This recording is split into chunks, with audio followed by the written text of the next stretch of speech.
How you doing? I'm John Norris, and this is The Week in Rock. Last week, Seattle's favorite sons, Nirvana, returned home for their first concert since last fall before 15,000 at Seattle's Coliseum. The band talked at length with MTV News before the show about their success, the present-day Seattle music scene, and Kurt Cobain displayed his talents as a new dad. Here's a look. It's time to burp. Look at those beautiful blue eyes. Yeah, see if you can burp.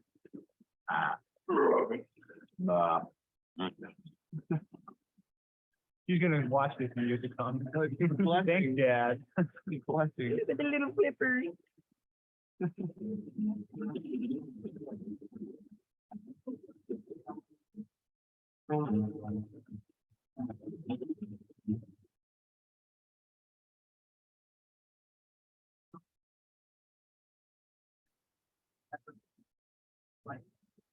I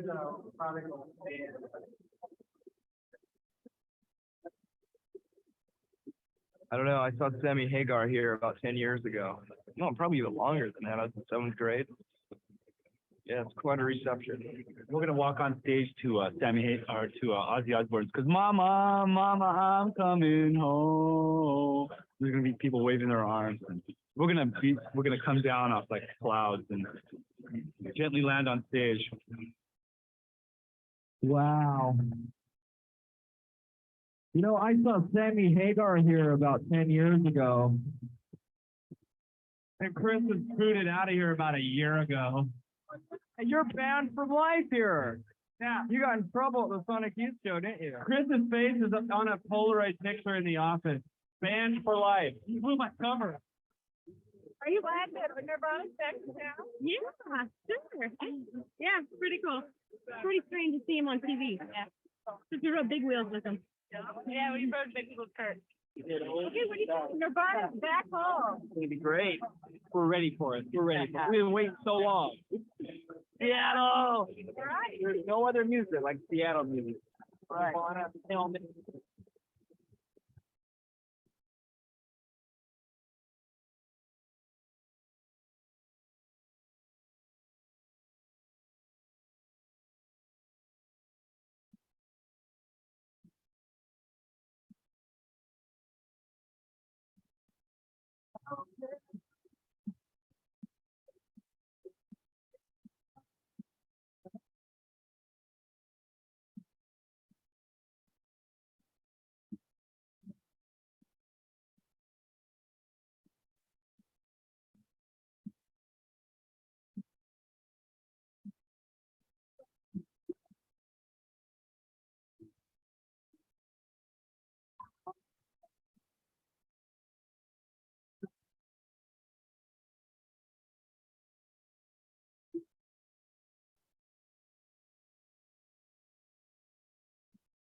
Welcome, motherfuckers. It's a boys episode down in the Teach basement.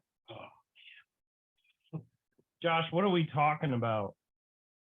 Oh, I think we're talking about that band Weezer, right? Are we talking about Sammy Hagar? And wasn't that the whole intro? Yeah, so it's all about Sammy, right? Yeah. Guys, Let's talk Montrose. Ryan wanted to talk about Sammy Hagar so bad. I mean, dude does get kind of a bad rap. But no, let's talk Nirvana. Nirvana. that sounds like some kind of a birth control. You think so? Do not take Nirvana if you are allergic to Nirvana. Side effects include third tail. Third? Excuse me, doctor? No, we're going to talk about Nirvana because, well, this is a Josh suggest, and I'm totally for it. Fact is, I was never a Nirvana kid. I wasn't either. Oh boy, this is a lifelong love. Oh yeah, same. I know a little bit, but I not mean, as much as Josh. I know. TJ. I know. Okay, so we're gonna get into it here. This band changed my fucking life. Absolutely. Like, holy fuck. Like, yeah. We'll get into it. Don't want to blow my wad. It's too early in the morning. I know. Don't come too early. But you know what? This is like the best way to start the day, like on a high. Oh, absolutely, yeah. Like I'm gonna be riding on cloud nine all day. This is gonna be the best day ever. I get to wake up, for one, see you guys. For two, talk about Nirvana for a while, and then I get to take my kids and my wife to Michigan Adventure all day. Thanks for the invite. You're welcome. Perfect for that. Did you bring your bathing suit? Like, My birthday suit. oh, perfect. Let's get thrown out. Just me. Mike he just like straps himself to the top of the car. You get there and you just see him like running full on naked to the wave pool. He's like, no, I got my banana hammock though. So bad. Mike, It is, Okay. Yeah. how were you introduced to the band? Were you a fan right away, or? I wasn't. I didn't really get into. I didn't really hear about Nirvana until like I would think like high school, and so like 2001 to 2004. And I had friends that were really into Nirvana, and I was really into Chevelle, and Oh, nice. Good name drop. yeah, still love Chevelle. And like some other bands, like I was getting out of my Disturbed and Corn phase, and still love Disturbed Corn. So you can get out of that? Yeah, you can get out of it. So, yeah, that was. Oh, fuck yeah. Oh, Point number one. Or open. He said Chevelle, so I immediately went to this album. This is the album that got me into them. yeah. All that. Yeah, isn't it from point number one though? Oh, good. So nice. That's what happens when I have all the control. I have no control. This was the album that got me into them too. I don't think I've ever gone back on this band. Like a few times I've listened to their singles, but I was like, singer sounded a little too much like a certain Tool singer. Yeah. Like, man, Now those first three Chevelle records are Amazing. so good. I think Chevelle is like they sound like kind of like Thrice and Tool. Yeah, I could see that. See that a little bit? Okay, so you were heavily into Chevelle, which there's nothing wrong with. Great band live. I'm sure you probably. I've never seen him live. Right. I never saw him live. I saw it live. It was incredible. Damn. So, and it was after their second record, so they were playing just the first two records. Jelly. So yeah, you were in your new metal Yeah. thing, Yeah. and then you just happened to have friends that were like, "Hey man, look, here's some Steve Albini produced stuff." I had friends that were religiously into Nirvana, and that may have turned me off just because I heard it so much through them. It's like, not really for me.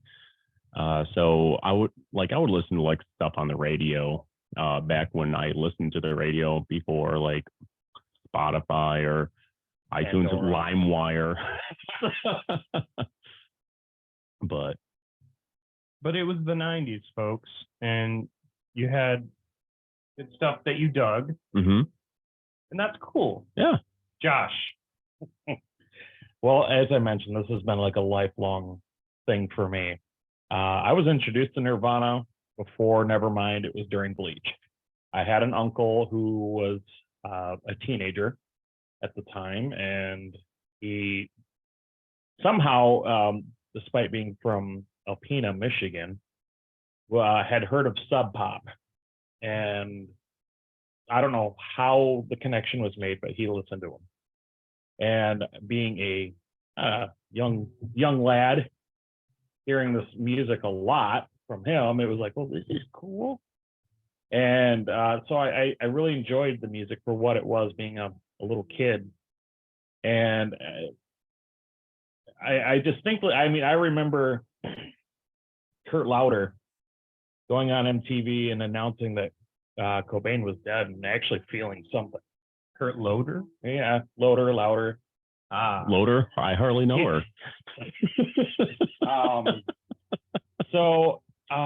And that was, it was a weird point, you know, but I kind of like was getting out of like, because my uncle, he went away to a place for a while, and still there actually.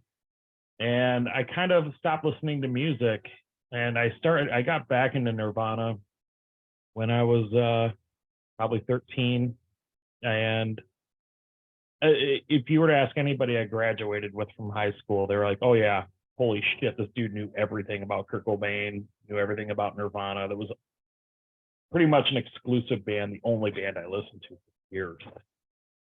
So Interesting. yeah, this is why I started playing guitar. Actually, I remember going to your birthday party, and I think it was you and I want to say it was Scott. Maybe it was. I think it was Scott.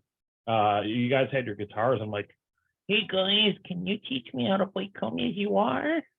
And I was like, no, placebo. No, you guys did like. I think it was Scott who was the one who technically taught me how to play it, and it was like within 2 weeks I had a guitar.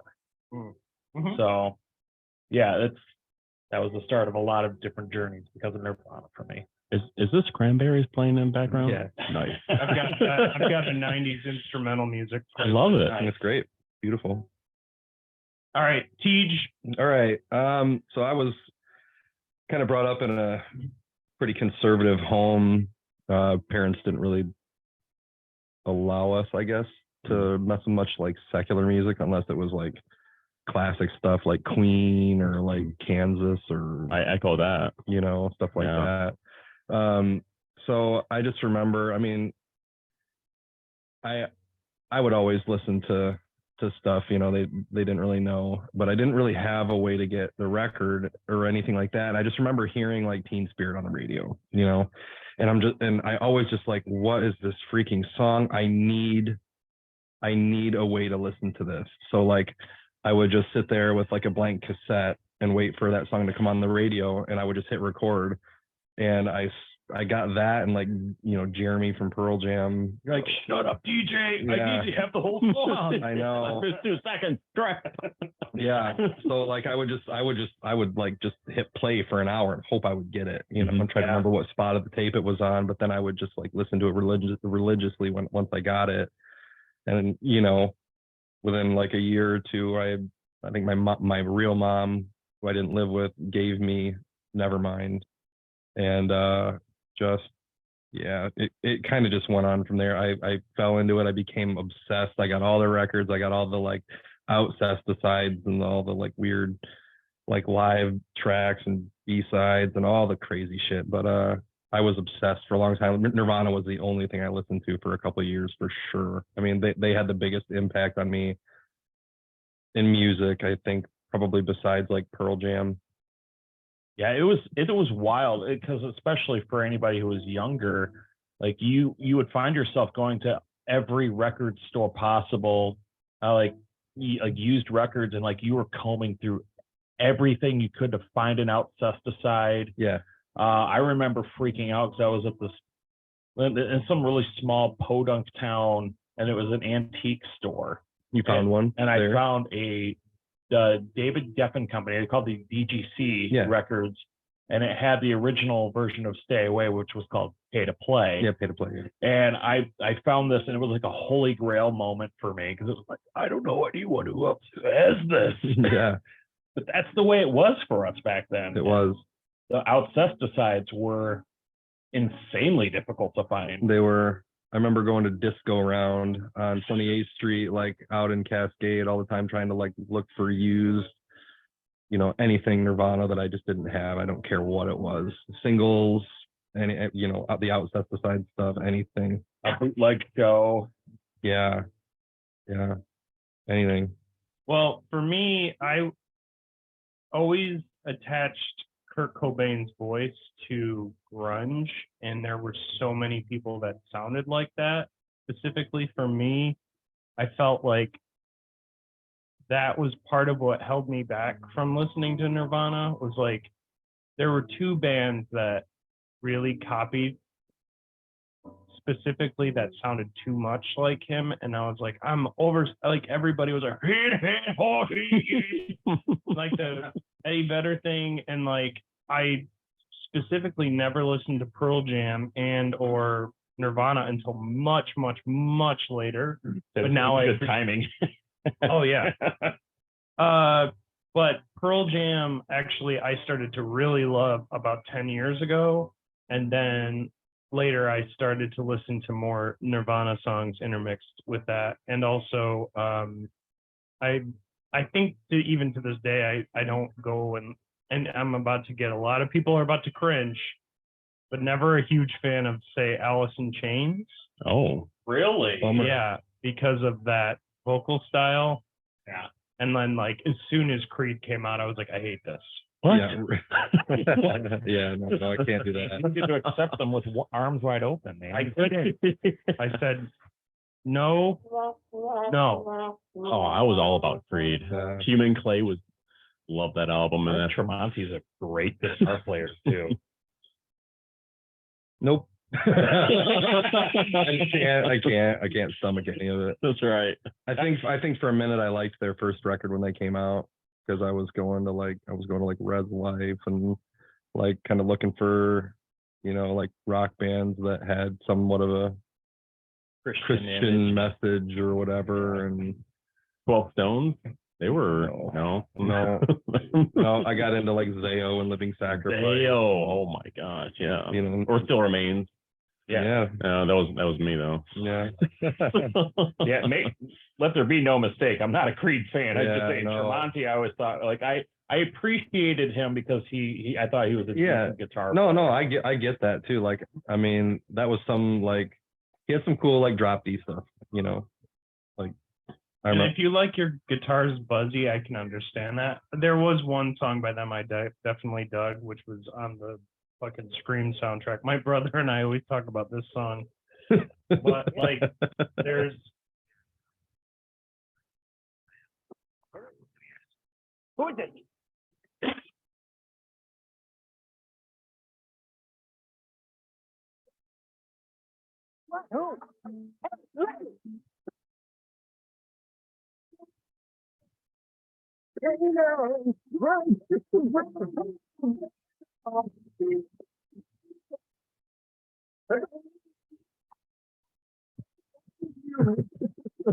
I get it. You know what that reminds me of is when we were doing conspiracy therapy, there was the soundboard Larry had of you, and I always thought of that song as you.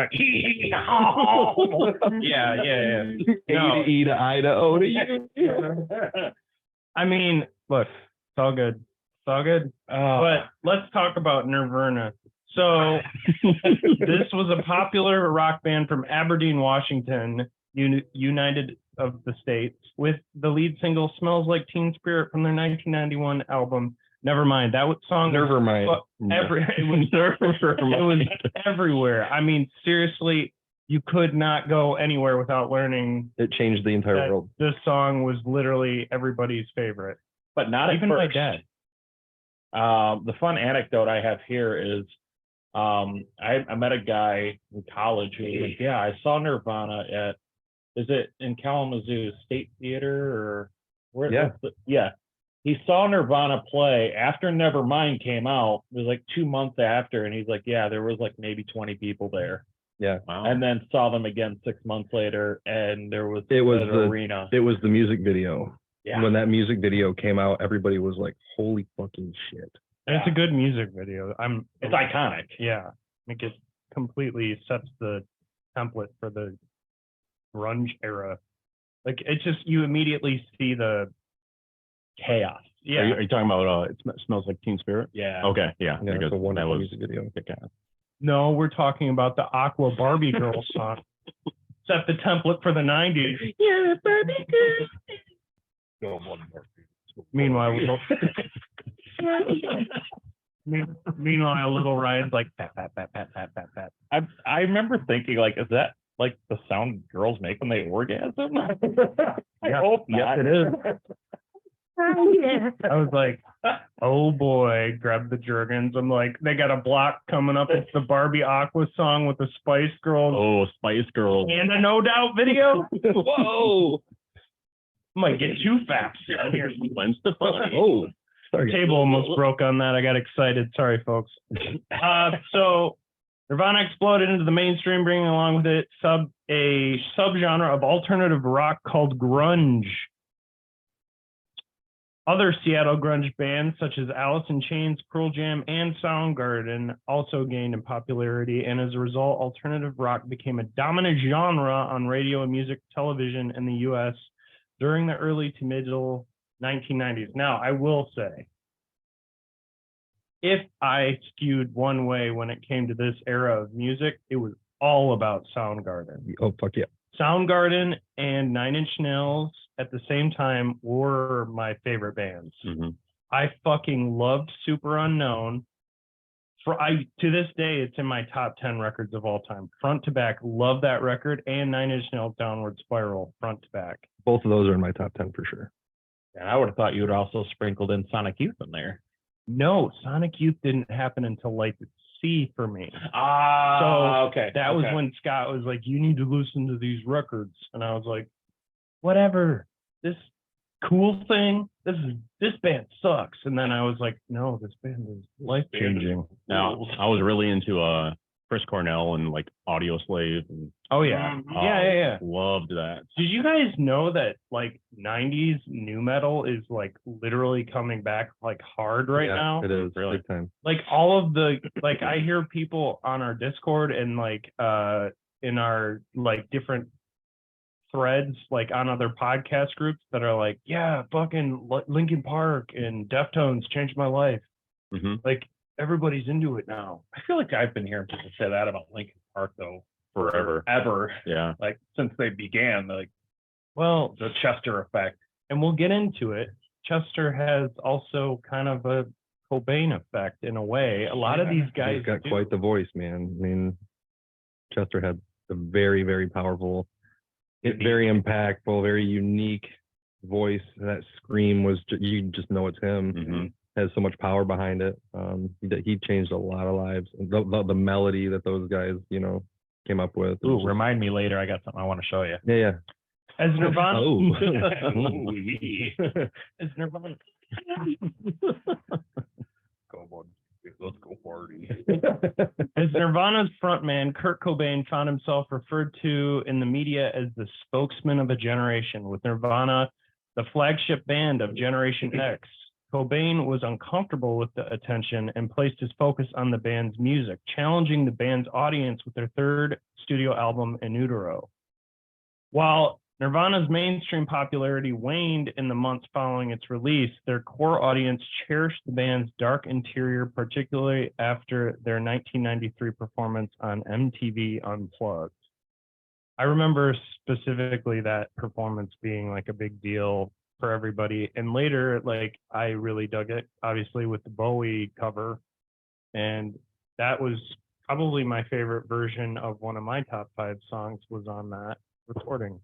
I feel almost guilty saying that like I prefer Nirvana's over David Bowie.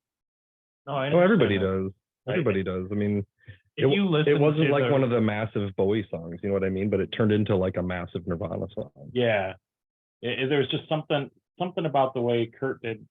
For me, it was the end. Taking that vocal part and turning it into a solo or a solo. Right. And he's doing it with an acoustic guitar and a distortion pedal. It's just cool stuff. Super cool. Nirvana's brief run ended with the death of Cobain in 1994, but the band's popularity expanded in the years that followed. 8 years after Cobain's death, You Know You're Right, an unfinished demo that the band recorded 2 months prior to Cobain's death, topped radio playlists around the world. Since their debut, the band has sold more than 50 million albums worldwide. See also their best-selling music artists. I mean, they're in there, including more than 10 million copies of Nevermind in the US alone. Nirvana remains a consistent presence on radio stations worldwide. All right, so we're going to get into the history since this is a history podcast. In the early years, Cobain and Chris Novoselic met in 1985. Both were fans of the Melvins and often hung out at the band's practice space. After a couple of false starts at forming their own band, the duo recruited drummer Aaron Burkhard. Is that right? Yep. Okay.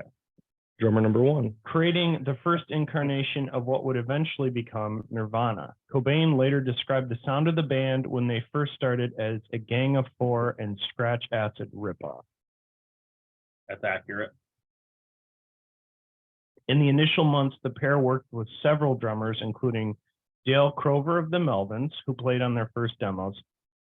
At the same time, the band went through a series of names, including Skid Row, Pen Cap Chew, and Ted Ed Fred. Pen Cap Chew was one of my favorites. Yeah, because that ended up being one of the songs that they Yep. did. That just seems like what they did, and they're like, you know, it'd be like if I named a band like Dribble. Dripple.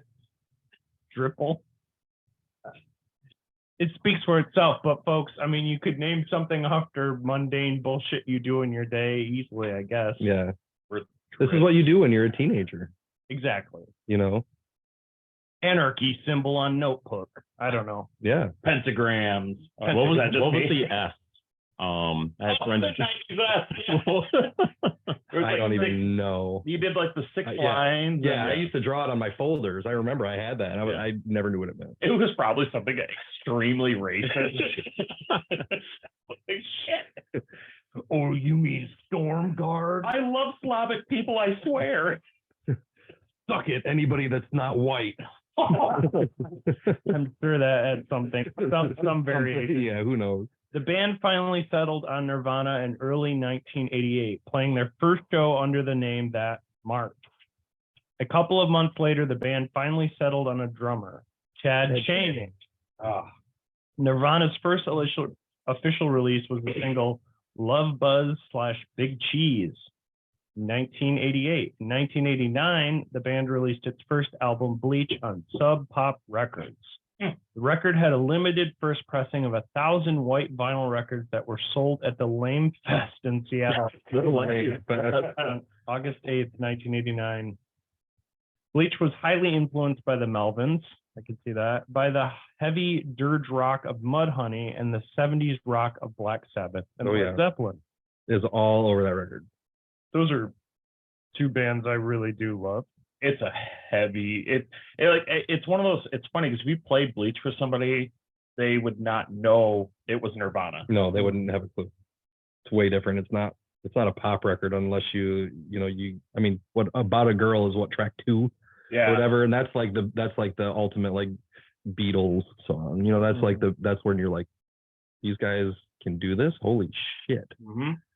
But yeah, you have like double bass drumming on there that you don't see later on, and yeah, I mean, heavy. It's a heavy riffy record. I feel like that's probably part of most bands. Like if you go to like the first album of say Radiohead, you're like, and I always hear this too because I'm a huge Radiohead fan. But like people are like, yeah, the first record I wouldn't, but it's like, well, there's also the last track, Blowout. You can hear like the guitar experimentation that's going to come later on. Or... Yeah, well, that's just it. I think a lot of us, if you had the progression that Tej and I had, like you would recommend Bleach still because it is a good metal record. It's just not the same as the other ones. Right. If that makes any sense. No, I get it. So I have a question. So like I've never been a huge Nirvana listening fan. But since I knew a week ago we were going to record this, I have been listening to Nirvana all week long. So like a lot of their albums. And so I listened to the Bleach one. I really liked it. But like, why is that heavier versus some other albums? Did they just try to do something different, or? Well, I would say that to some degree, Dave Grohl had an effect on it, but it was Cobain. He's just refining himself, really. Yeah. I mean, I think he was, during the Bleach stuff, I mean, he's kind of getting his early songwriting out there, and that's kind of where he was at. But then, he kind of honed it in, kind of figured out what he was really good at, honed it in, and that's what Nevermind ended up being. It was more like About a Girl. Mm-hmm. He was always a pop fan, but it was still heavy as fuck. I mean, Nevermind is, to me, it's a hard record. I mean, they've got a lot of really aggressive songs on it, but it's polished instead of noisy. I mean, no, there's a lot of noise on it too, but the way that Butch Vig recorded it, he kind of just was able to hone everything in. Well, yeah, and Sub Pop wasn't exactly, you know, like going to Abbey Road, it wasn't a huge recording place, you know, so the production is just not as high either. And from what I understand, Nirvana took rock out of the hair metal scene. Oh yeah, they destroyed the hair metal scene. They completely fucked it. Well, and he wasn't a huge fan of Guns N' Roses, was he? No, I don't think so. No. Well, No, they had major beef actually. well, that's always been a hot debate, like whose fault was that? Because like didn't they did a show together, or they were at a show, and then like Axl had made some like an Axl Rose comment to Courtney Love. Well, the deal was, I think that Guns N' Roses wanted Nirvana to come on tour with them, and I don't think Nirvana was into that. And so Axl had made some comment about Courtney backstage at the '92 Music Awards or whatever, and then what was the comment? Well, like he said to Kurt, like keep your woman in line or something. Yeah, like derogatory, and I can't see him saying that at all. Like he was Calm like down, Axl. He said something like, Kurt, like tell your woman to shut her fucking mouth, and then Kurt just looked at her and was like, hey woman, shut your fucking mouth. Like, I do what daddy says. Yeah. And he was like, That's it. I'm gonna plan your assassination. No. I didn't know what you mean. Paul Stanley.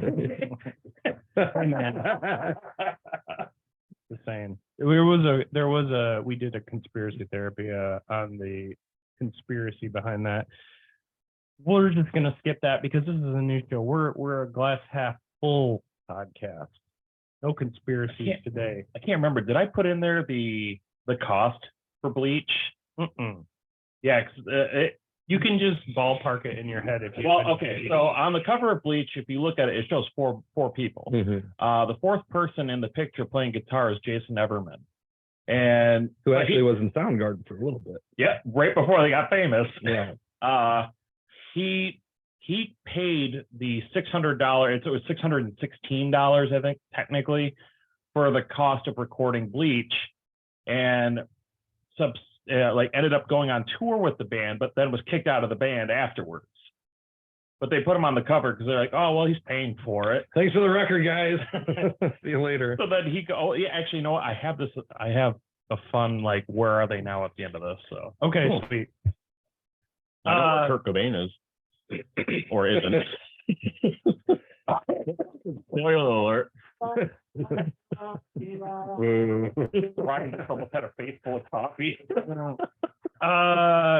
So Novoselic noted in a 2001 interview with Rolling Stone that the band had played a tape in their van while on tour that had an album by the Smithereens on one side and an album by the black metal band Celtic Frost on the other, and noted that the combination probably played an influence as well. Bleach became a favorite of college radio stations nationally, but gave few hints of where the band would find itself 2 years later.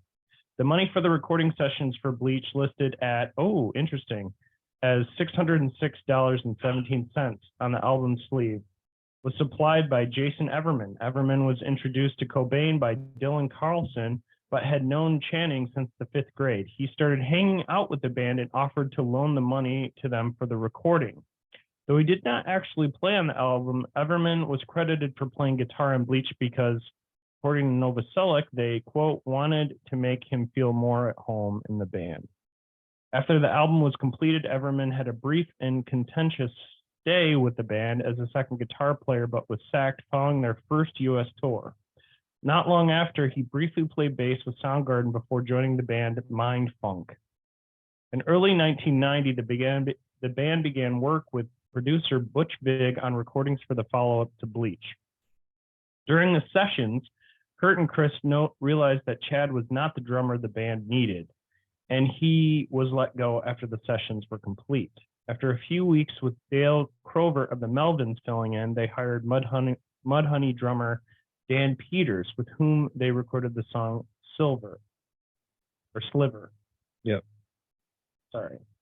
Later that year, Buzz Osborne of the Melvins introduced them to Dave Grohl, who was looking for a new band following the sudden breakup of DC hardcore punk Scream. Never mind. All right, so Following repeated recommendations by Sonic Youth's Kim Gordon, oh, I love her, David Geffen signed Nirvana to DGC Records in 1990. The band subsequently began recording its first major label album. The result, Nevermind, is now widely regarded as a classic. For the album, the band decided to continue working with Vig. Rather than recording at Vig's Madison studio as they had in 1990, the band shifted to Sound City Studios in Los Angeles. For 2 months, the band worked through a variety of songs in their catalog. Some of the songs included In Bloom and Breed had been in the band's repertoire for years, while others including On a Plane and Stay Away lacked finished lyrics until midway through the recording process. After the recording sessions were completed, Vig and the band set out to mix the album. However, after a few days, both Vig and the band realized they were unhappy with how the mixes were turning out. As a result, they decided to call on someone else to oversee the mixing, with DGC supplying a list of possible options. The list contained several familiar names, including Scott Litt, known for his work with REM, and Ed Statham, known for his work with the Smithereens. However, Cobain feared that bringing in known mixers would result in the album sounding like the work of those bands. He decided to choose the guy at the bottom of the list next to that name, Slayer, Andy Wallace. Wallace had co-produced Slayer's 1990 album Seasons in the Abyss. You ever been a Slayer fan? I know you like metal. I never got into Slayer. I know Rain and Blood. And fun fact, speaking of Slayer, I just ordered this amazing beer called it's a blood orange beer from Dark Horse Brewing Company in Kalamazoo, I think. Maybe not. Anyways, it's called Rain and Blood, and it's awesome. What about Celtic Frost? Did you ever listen? Do you like older metal? Like, I mean, I guess it depends. Like, I've never heard of Celtic Frost. oh wow, really? Yeah, really. Yeah. Wow. Are you still listening to a lot of the black? Yeah, a lot of gays? black gays. Mike, Not white gays. Not Christian gays. Wallace brought to the album a completely different mindset, adding layers of reverb and studio trickery to give the album a glossy polish. A few months after the album's release, Cobain complained in the press that Wallace had made Nevermind sound too slick, even though Wallace had been his own choice and the band themselves had been involved in the mixing process. Even if the band was disappointed at the sound of the album, Wallace had successfully tempered the band's indie rock leanings and created a mainstream-ready rock sound that others would attempt to duplicate for the next decade. Hey, brother! Initially, DGC Records was hoping to sell 250,000 copies of Nevermind, which was the same level they had achieved with Sonic Youth's Goo. Instead, the album was certified triple platinum, 3 million copies in the US less than 6 months after its release. Smells Like Teen Spirit received heavy airplay on MTV, inspiring a slew of imitators and bringing the grunge sound into the mainstream. The popularity of alternative rock as well as the sidelining of hair metal is often credited to Nevermind. In January of 1992, the album reached the top of the Billboard album charts, replacing Michael Jackson's album Dangerous, an act often considered the defining symbol of the rise of alternative music over pop. Citing exhaustion, the band decided not to undertake another U.S. tour in support of Nevermind, instead opting to make a handful of performances later that year. I remember watching a documentary, and when the final mixes came in, Kurt played them for his mother, and his mom just looked at him and said, "You better be ready because you're about to be famous." yeah, get ready, motherfucker. Yeah, which is exactly what I told TJ. And it still remains recorded of Love and Lunacy. Yeah. Didn't happen, but Actually, I never was there. I was in the Navy at the time, but I know he's such a sweetie and his music's so Who good. knows that's what you would have said. That's right. In February 1992, following the band's Pacific Rim tour, Cobain married Courtney Love in Hawaii. Love gave birth to a daughter, Frances Bean. Oh, go ahead. The wedding itself is funny as fuck because she's like, wearing this beautiful white, dress. It's not like a traditional wedding dress, but it is a wedding dress. And Kurt showed up in pajamas, Yeah, he's in PJs. It was great. like blue flannel. I mean, it's funny, but it's also kind of disrespectful. I think it's just It's see, here's the thing. Here's where we have to differentiate a little bit. That's so Cobain. It is so Cobain, but also you Oh, she looks like a skis though. Yeah, yeah. Oh, she totally looked like a freaking skis. I mean, Sorry, Courtney. Like no, don't apologize. he's like, oh, I found this. No, I'm not going to say that. I'm going to say that. okay, look, You know, I don't. there is a difference. There's two different paths we must choose as men. We either have to grow up, or we continue to, Wear our pajamas in wear our public. pajamas and not understand why people have to wear shoes in Walmart to get fucking Cocoa Puffs. You don't find that out until you after 27, though. I understand. He was That's still the problem. relatively young, but still, come on, buddy. I'm just saying. Anyway, so they had a daughter, Frances Bean, the following August.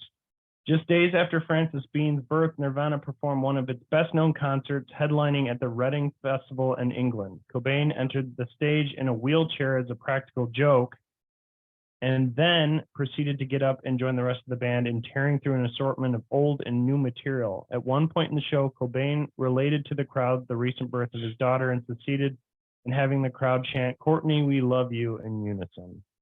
Dave Grohl related in 2005 on the radio program Loveline that the band was genuinely concerned beforehand that the show would be a complete disaster given all that had happened in the months leading up to the show. Instead, the performance ended up being one of the most memorable of their career.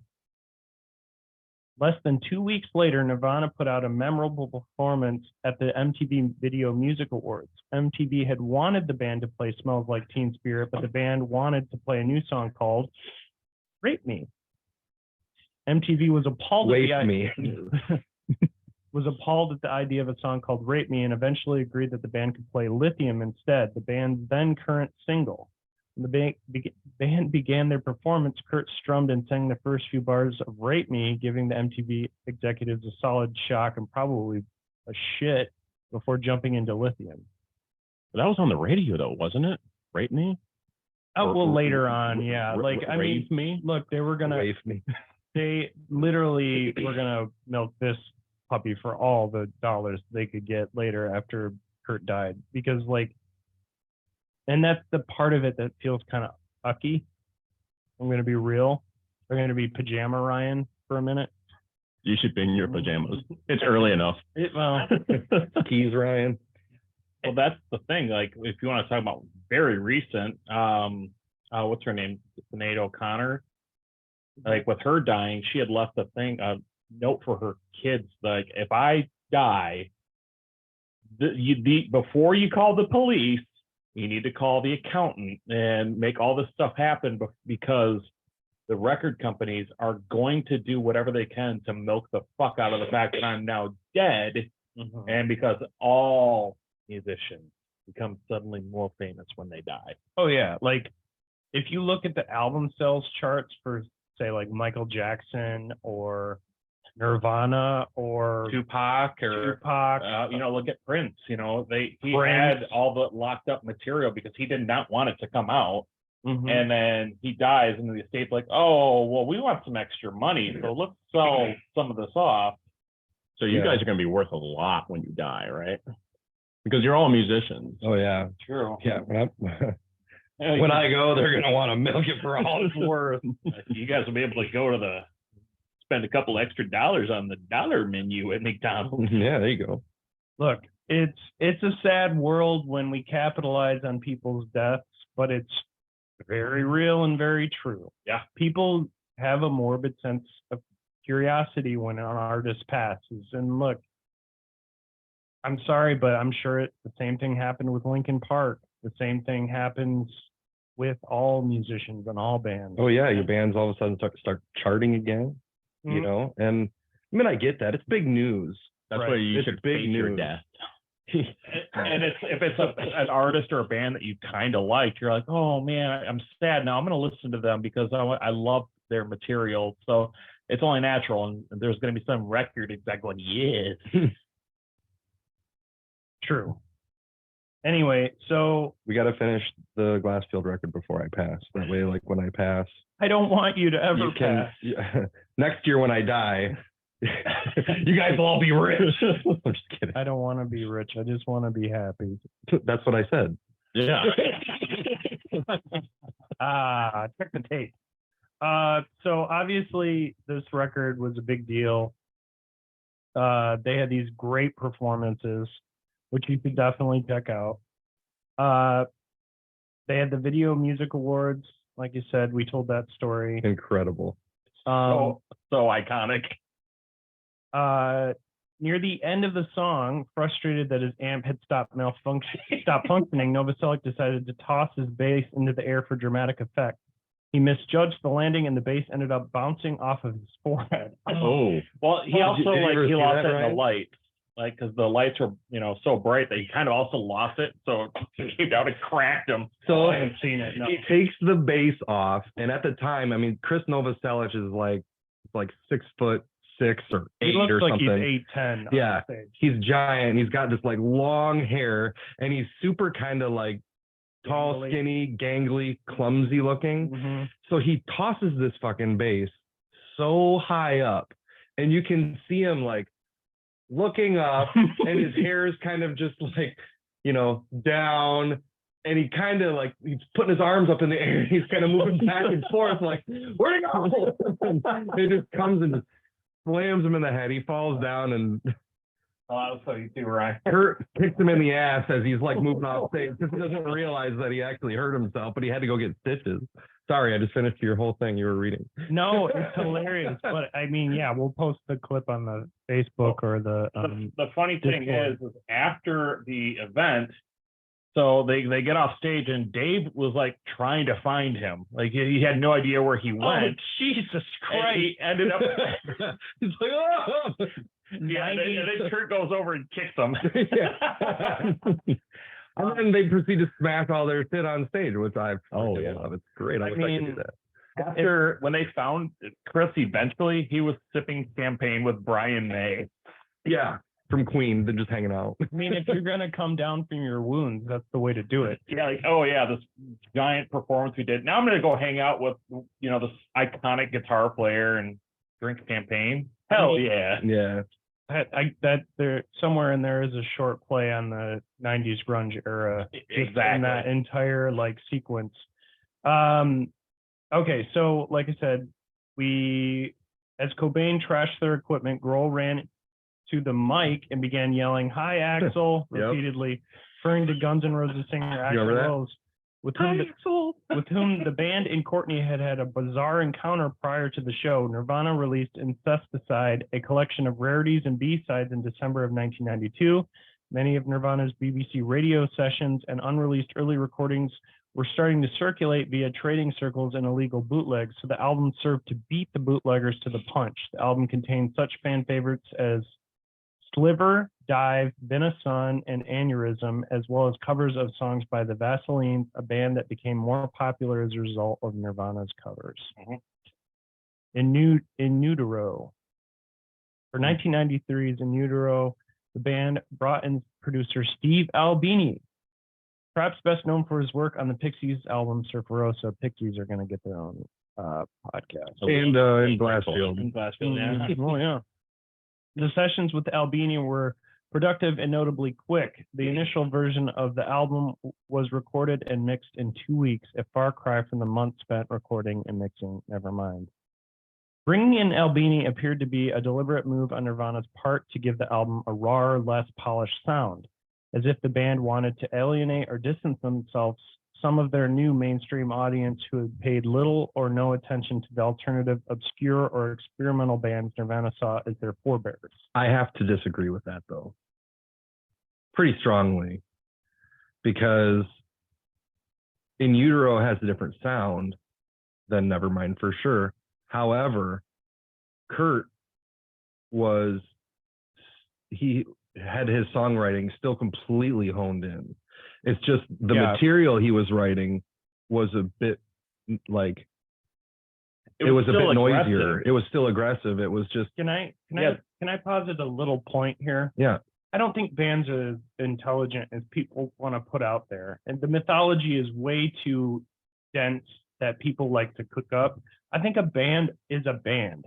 It's a bunch of dudes who get together and jam. Yeah, And literally whatever sounds the best is what the band puts out. exactly. It has nothing to do with some deep meditations on anything. I No. think literally he went to a new studio, which is a smart idea. And that's why it sounds different. Right, That's exactly. I mean, if they would have done In Utero with Butch Vig, it would have sounded a lot like Nevermind, honestly. It's just the songs are a little moodier. Yeah, I mean, and there's some songs on there that are just as loud and noisy. You have like Tourette's, Yeah. radio friendly unit shifter, which is just pure noise. That's my fucking jam. That fucking song is yeah. Oh, it's God dang. it's great. That song is awesome. Like, Yeah.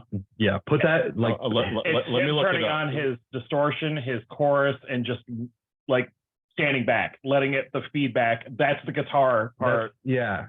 Which And- is kind of my jam too. Like I like chaos when it comes to recording and, Yeah. and instruments and all that sort Plug of that thing. in. I'm not sure if I can plug in. I can play it through YouTube though. radio friendly unit. Play the MTV live and loud version of that. It's fucking awesome. It sounds very close to the record, actually. I mean, Kurt's voice is like really clean, and they do the same kind of. I mean, I think that they probably sample the feedback from the record. They have to because it sounds identical. Still, though, so sick.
It's like verse, chorus, and it's a bridge, and then probably another chorus, I think, and then like noise outro. It's a Nevermind pop structure of a song.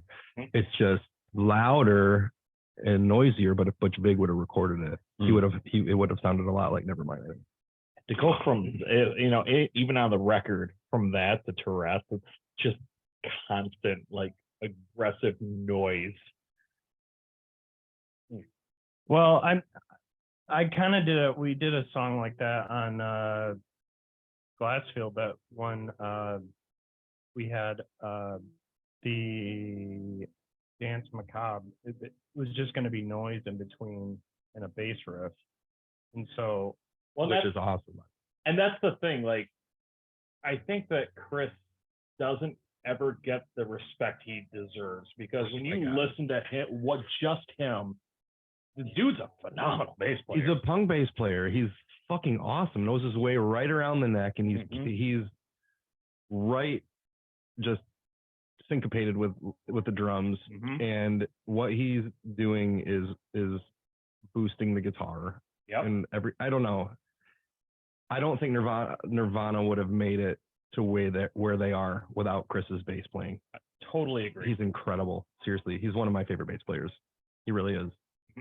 Well, that's the big thing when it comes to bass. You want your low end punchy. You kind of want a punk rock bass player, Absolutely. you know, and like that's one of the great blessings of having my brother around is he's more of a punk, but he's definitely a technical player too. Yeah. So you get to see both sides with great. someone like that. He knows how to transition. He knows how to do a fill just like a drummer. He's just doing it on a bass guitar. Exactly. This one goes out to those 2000 Linkin Park fans. While you're looking at me. Everybody's just like, Mike, what do you think? All eyes on me. So following the release of In Utero, fans fell under the impression that the band wanted this distorted masterpiece. However, in reality, the band was actually unhappy with certain aspects of Albini's mixes. Specifically, they thought the bass levels were too low, and Cobain felt that Heart-Shaped Box and All Apologies didn't sound perfect. Longtime REM producer Scott Litt was called in to help remix those two songs, with Cobain adding additional instrumentation and backing vocals. at the request of the label. He didn't want to do that. The label wanted it to be a more commercial kind of sounding record, kind of like Nevermind with more harmonies and things cleaned up a little bit. And they had him go back to the studio and do some of that. I always wondered, in All Apologies, the studio version, there's a part where he fucks up the guitar part, and it's kept in the recording. And I always wondered if that was intentional. I doubt it was intentional. Well, I mean, To keep it in though. Oh, probably. I mean, just the way that Albini records. I mean, if it's something where he, you know, so how do I put it? Like Steve wants you to be very like you have to be able to capture everything live, and you have to be tight live and stuff like that. And if there's a mistake or something, if it kind of like isn't super duper noticeable, but yet kind of like adds character to the song, he'll want to keep stuff like that in there. Voice cracks, feedback, you know, all that shit. Pick slides, whatever. That's why when I talk to people about recording music, like the Albini effect, like I love that there's imperfections. Yeah, absolutely. Imperfections love that. Make it not AI. Exactly. You don't want it to sound. People like a performer's play style when it comes to the music. And when it comes to the vocals, they like the humanity. Yeah. So you can't take it like, I know we talked about AI and like them doing that AI version of a Nirvana song. Right. And as cool as it sounded, there was still that part of that uncanny valley that happens when you watch something like Jurassic World or Transformers Fall of the Digimon or whatever it's called. Here's the fuck right here. It's during the second verse. Wait, no, the fuck up. Oh, I know what you're talking about. The blah, blah, blah, blah. Yeah, like right here. Yep. Keep it. Print it. Absolutely. I have fuck ups on the Glassfield record. I'm the only one that hears it. That's why after I hear all your mess ups, and I love them. I'm being serious. I'm being serious. I mean, but that's part of your, like, it goes along with your style. It's not like your mess ups. It's just your style. You're hitting notes that are unintentional, you know, like they ring out, things like that might not be a part of the riff you wrote, but it adds so much character to the songs, you know. And I love that about your playing. You know why? You know why though, Ryan? I'm not trying to jerk you off. Jerking off on the table. Because everybody is so focused on becoming a shredder and to play clean and to just be tight. And the thing is like, and this is just my personal taste, but I feel like when people can just hammer on their guitars, not worry about the I guess messiness or the wrong notes that might be accidentally hit. Like if you're playing with your heart, you can hear that. And those I guess you want to say quote mess ups or whatever. Yeah, imperfections. Like imperfections, like they don't do anything but add to the greatness of the song. Now, Nirvana. Thank you, Teach. Absolutely. I That love was you, great. bud. Yeah. So with In Utero, the band also faced corporate censorship. Giant store chains, Kmart and Walmart refused to carry the album, citing titles like Rape Me and Kurt's plastic fetus collage on the back cover is too controversial for the family-oriented chains. The band decided to abide by the request and compiled a version of the album with clean artwork and Rape Me retitled Waif Me. Yeah, wave me. Other than the inclusion of Lit's mix of Pennyroyal Tea, oops, shit, I hit the wrong button there. But Albini's version was used on the album. Lit also remixed Pennyroyal Tea, but Albini's version was used on the album. However, the music on the album was identical to the wider release. When asked about the edited version, Kurt noted that he could relate to the small town residents that had no other local music stores and were forced to buy their music at Kmart. So he felt bad for people who had to get like edited versions. While Heart Shaped Box was received warmly by alternative and mainstream radio, and In Utero debuted at #1 on the Billboard album chart, the album did not enjoy the same success as Nevermind. When the band embarked on the U.S. In Utero tour, its first major tour of the state since the success of Smells Like Teen Spirit, it regularly played the half-filled arenas, stymied by the lack of tour support for Nevermind and the challenging new release. For touring in support of In Utero, the band added Pat Smear of the punk rock band The Germs as a second guitarist and then future Foo Fighters guitar player. In November 1993, the band decided to change direction and sat down for an appearance on MTV Unplugged. The sessions revealed the depth of Cobain's songwriting, which had often been buried under the sonic fury of the band's sound. They also, because for some reason it's always forgotten, because they added Pat, and everyone knows about Pat. They also added Melora Krieger, who would go on to do Rasputina as the cello player. Interesting. Became a hallmark moment, this MTV Unplugged, obviously. And they chose really good cover songs. In early 1994, the band embarked on a European tour. While the tour started off well, the performances gradually declined, with Kurt looking bored and distracted during the shows, particularly during the Italian leg of the tour. Following a tour stop at Terminal 1 in Munich, Germany, on March 1st, Cobain was diagnosed with bronchitis and severe laryngitis. The next night's show at the same venue was canceled. On the morning of March 4th, Love found Cobain unconscious and he was rushed to the hospital. The doctor told a press conference that the singer had reacted to a combination of prescription ropinol and alcohol. The rest of the tour was canceled, including a planned leg in the UK. In the ensuing weeks, Cobain's heroin addiction resurfaced. An intervention was organized and Cobain was convinced to check into drug rehabilitation. After less than a week in rehabilitation, Cobain climbed over the wall of the facility and flew back to Seattle. A week later, on Friday, April 8th, 1994, Cobain's illness claimed him, and his lifeless body was discovered by an electrician at a Seattle home, effectively dissolving Nirvana. Yeah, their last show was played in Rome, which is that was another like kind of a holy grail if you could find the bootleg of that show. True. After Cobain's death, several Nirvana albums have been released since Cobain's death.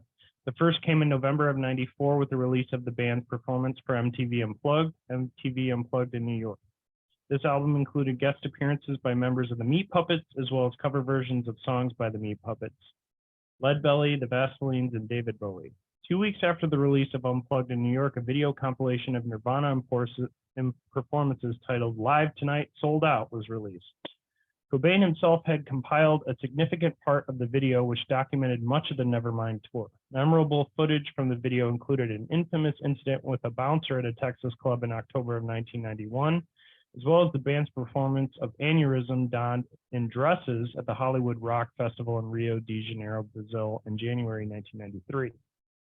The original intention was to release the MTV Unplugged set in a double disc package along with a second disc of live electric material to balance the acoustic set. However, for the two surviving band members, sorting through the treasure trove of Nirvana recordings so soon after Cobain's passing became too emotionally overwhelming. The live disc, a compilation of Nirvana concert recordings, finally saw a release in October of 1996, titled "From the Muddy Banks of the Wishkah."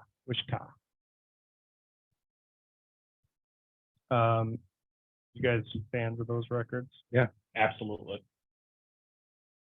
So, in August of 1997, online music news website Wall of Sound reported that Grohl and Novoselic were organizing a box set of Nirvana rarities. 4 years later, the band's label announced that the box set was complete and would see release in September to coincide with the 10th anniversary of the release of Nevermind. However, shortly before the release date, Love filed an injunction to stop the box set's release and sued Grohl and Novoselic, claiming that Cobain's former bandmates were hijacking Nirvana's legacy for their own personal interests. What followed was a protracted legal battle over the ownership of Nirvana's music that lasted for more than a year. Much of the legal wrangling centered on a single unreleased song, "You Know You're Right," the band's final studio recording. Grohl and Novoselic wanted to include the song in the box set, essentially releasing all of the rarities at one time. Love, however, argued that the song was more important than just a generic rarity and should be included on a single disc greatest hits compilation.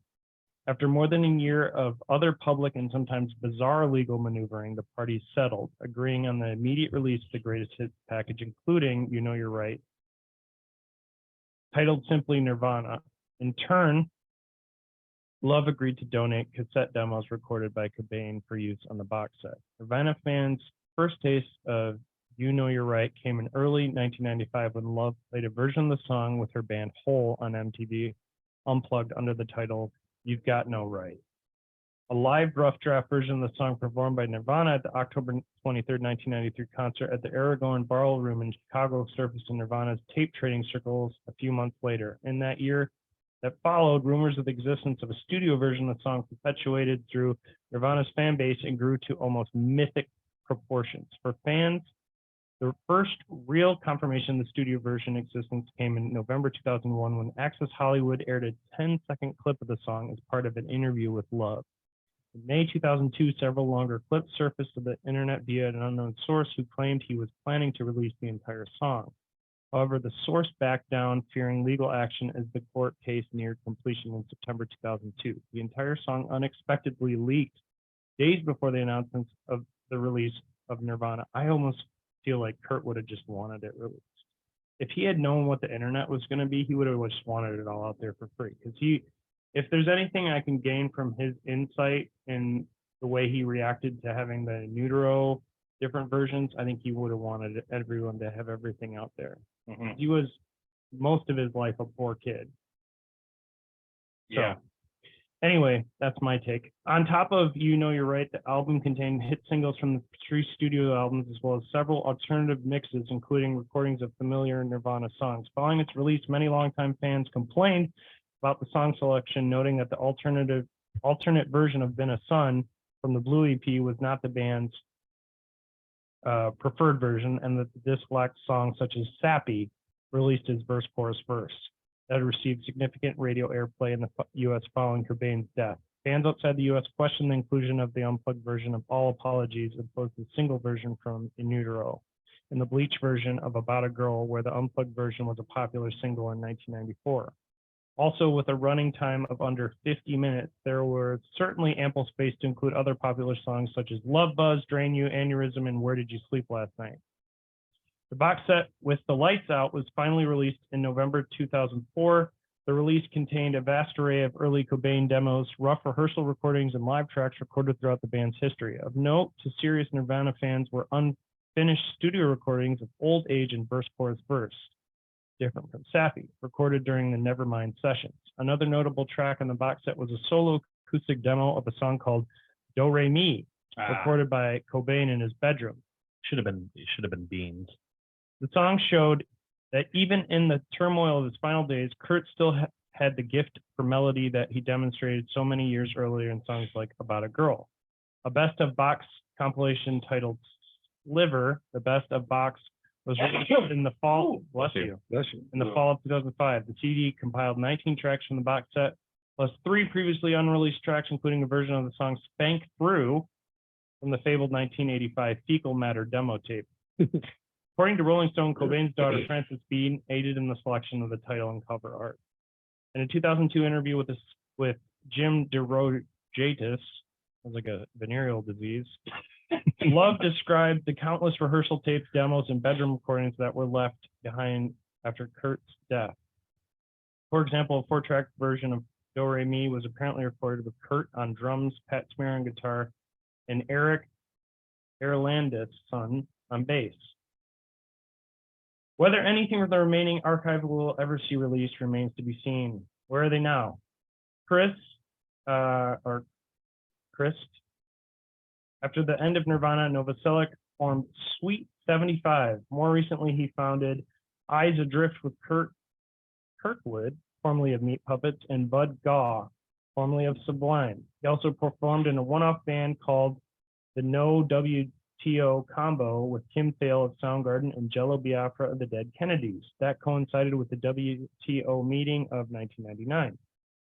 Novoselic's other credits include playing bass on a song performed by Johnny Cash for the 1996 Willie Nelson tribute album Twisted Willie. Well, as That's playing, a professional wrestling move. as well as interesting, as Twist well his dick. Twist his dick. as well as playing Farfisa organ on Against the 70s for Mike Watt's 1995 album Ball Hog or Tugboat. Novoselic also became a political activist, founding the Political Action Committee Jam Pack to push musicians' rights. In 2004, he released a book titled Of Grunge and Government, Let's Fix This Broken Democracy, which covered his musical part as well as political endeavors. During the 2004 presidential campaign, Grohl and Novoselic appeared on stage in support of the John Kerry campaign. Dave, obviously, you've got Foo Fighters, Crowbot. Them Crooked Vultures, Love, Queens of the Stone Age. Tenacious D. Interesting stuff. The guy's good. He has a book out. You should check it out. It's called Songbird. I think it's Songbird. Songs, and just Google Dave Grohl. Jason they don't need Everman. to. They know who he is. Isn't it? It's stories of something, isn't it? I'm a storyteller. Storyteller. Yeah, storytellers, something like that. Jason Everman, after playing guitar with Nirvana and Mindfunk and bass in Soundgarden and Old, he later served tours in both Iraq and Afghanistan and the U.S. Army as an Army Ranger and Green Beret. As of May 2017, Everman plays guitar in a military veteran band called Silence and Light. Thank you. That's been your episode. Bye. All right, no, everyone, top 5 Nirvana songs. Josh. Oh boy, you guys want me to start? Okay. I have my list right here. My number, and this is not in order. I could not do that. Number 1, Mr. Mustache from Bleach. I have that on here because I was learning how to play guitar, and a lot of Nirvana songs I thought were pretty simple for the most part, but that song was a challenge just because it's a very driving guitar riff, and there's no room for fuck up. So loved it. My second one is Aneurysm, because it's a fun guitar song. The first time I heard it was on the Teen Spirit, because it was the B-side to Teen Spirit, the single. My third one is Drain You, because it is probably one of my favorite pop songs that they did. And the bridge on that song is wicked rad. That's so cool. When I'm getting a Twisted Willie, I like to drain you. That's where my brain's going. Right. My fourth track is Scentless Apprentice. Dave Grohl's a star on that song. Kurt Cobain's vocals are very raw, aggressive. Everything about that song is fucking awesome. And my final song is School. Yeah, dude. From Bleach. It's when you listen to the Muddy Banks of the Wishkah, The chorus. it's so good. Like, it's how they open the show on there, and it's just the guitar riff is super. It's easy, but it's super fun. Driving. It's nothing but drive. Like, I got goosebumps because I love playing that song so much on guitar. So Yeah, and I mean, I could easily throw so many other tracks. I could have done a top 20 easily. Yeah, for sure. Teach. All right. So there's no way that I can just do a top five Nirvana songs, or Nirvana songs. So I'm gonna try to pull one from the three major records, from each of the three major records, and then throw a couple others in there, like maybe one from Incesticides and then like another one. So with Bleach, it's kind of a tie for me between School and Downer. Downer is the last track on Bleach, and just he's got a cool like vulnerability to his vocals in that track, and the guitar stuff's kind of weird and nasty, and yeah, it's sweet. It's kind of metal too, actually. But then let's go with on Nevermind. That's so tough. God dang it. I'm probably gonna say Come As You Are, just because even to this day, even if I hear that song on the radio, I have to crank it and I just get lost in that song. I don't know if it's the key it's in and the progression or whatever it is, or his lyrics or his voice, but for whatever reason, I just get lost through that song. I love it.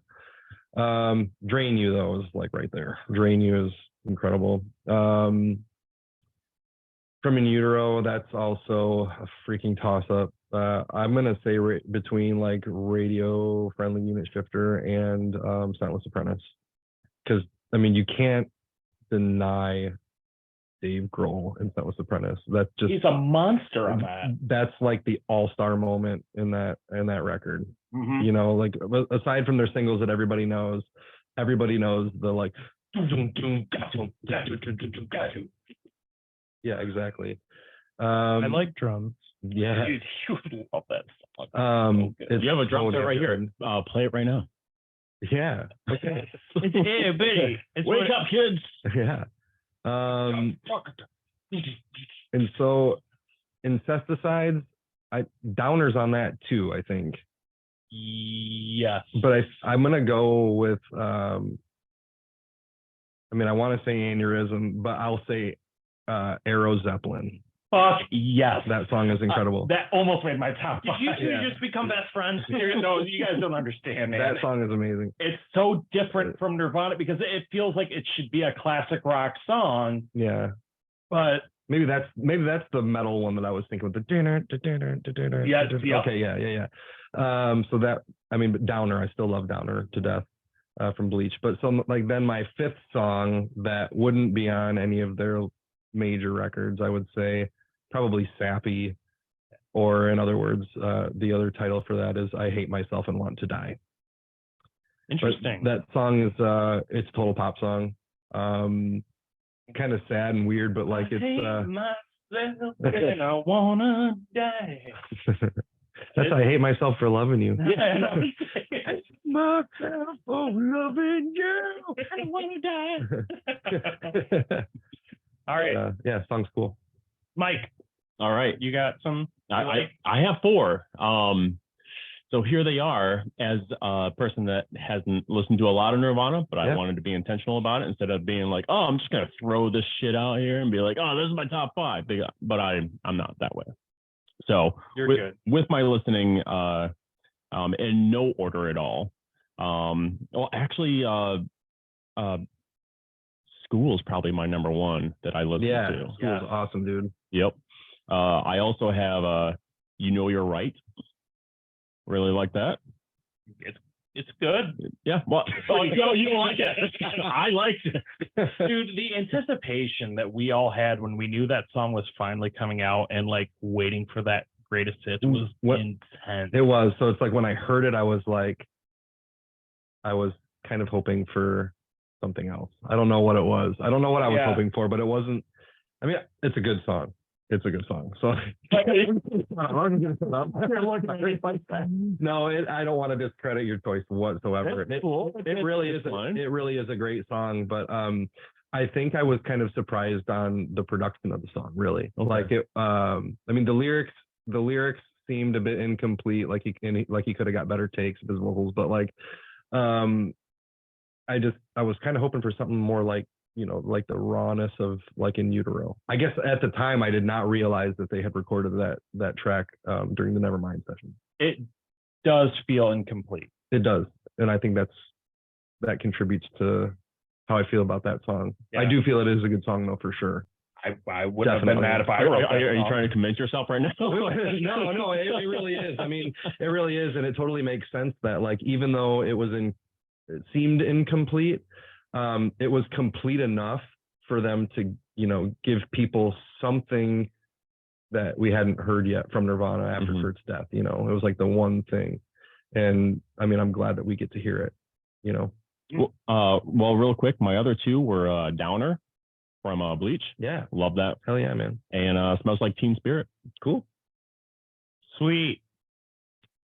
All right, right, guys. What's yours? All right. So I don't have a five. I love them all. I think if I had to say songs that I really dig by this band that I've heard and that I go back to, I would start with All Apologies. Okay. Yeah. Great song. Heart-Shaped Box. I would say Lead. Is that the name of it? The one we started with? Breed. See, you can, I'm green here. I'm sorry, folks. That's a banger. Breed. But Bleed is also great too. Yeah. I don't think Nirvana wrote that though. He's a real monster on that song. Was it Slipknot? Meshuggah. Oh, Meshuggah. Okay. But yeah, All Apologies. I just love the lyrics specifically. That guitar riff feels you. So Yeah. The that's cello your in that style. song makes it for me. The cello. I mean, the guitar riff's great, but the cello just adds so much emotion to it. Heart-Shaped Box is a detuned song, I'm pretty sure. Yeah, it's a drop D. So immediately I liked that. As soon as I heard it, I'm like, Isn't that like also half step down? Oh yeah, D flat. oh, for sure. Then I love Drop it. C sharp. Yeah. Yep, of course. That makes sense. yeah. We're musicians. D sharp. Sorry, drop D sharp, not C sharp. D sharp. But also, I would say another one that I really, really dig of Nirvana's would be Penny Royalty, which is actually playing in the background, and it's not just me, but I was just remembering that was where I was like, of course these guys would write pop that people would love. And then I kind of second what everyone said, School. Because as soon as you said No Reason, I was like, oh yeah, that was the one that I liked when I first listened to Bleach. Yeah. And was like, why don't I hear this more often? Badass. I've always said that I would love to be in a band, actually the band I'm in now was like, we're talking about like potentially doing covers, like one or two, and I was like, you guys want to do School by Nirvana? And yeah, that was shot down. Oh, rude. So bummed. So, okay, guys, that's the Nirvana episode. Woo! Is there anything anyone wants to mention that's going on that they might want to talk about? Let's see, there's that Glassfield thing that's still happening. Yes. I got to hear some of it. It was pretty good. Thanks, man. Yeah, you can follow us on Instagram, JanesEasy Podcast. We post pictures. There should be a video of this. I took a video, but I'll have to sync it later. Follow our Discord. Join the Discord. It's in the descriptions. Also, rate and review, and we'll shout you out. That's coming. Anything else? 2 weeks ago we played Xbox with some That's people. true. That was really fun. So twitch.tv/Oceanic101, link in the description as well. jump in. We'll do some more What the Dub or was so Jackbox fun. games. I was a little drunk. I was like, what should I say? He's a little drunk and he needs you now. I would say, Dead Me? yeah. By the time this comes out, it'll probably be out already. Yeah, well, this will come out next Friday. So the day this comes out. Oh, same day then. Okay, cool. If you're listening then today, Friday, August 4th, my new band dead.me is how you kind of like spell it. We're releasing a track on all streaming services. Our first song. I'm pretty excited about that. Did So you share that with me? Was that the song you shared with me? I think it was. Dynamite. Thanks, man. Thank Fucking you. awesome. Thanks, dude. Yeah. Really appreciate that. Dynamite. Other than that, I'll second Josh, and I'll say, we're working on Glassfield stuff, and it's sounding really cool. We're really excited about it. So be on the lookout for that later this year. Yeah. Yeah. And in fact, we'll have links for that as soon as and once we know the release date, obviously this is where you would hear that. So thank you. We love you. Have a great one.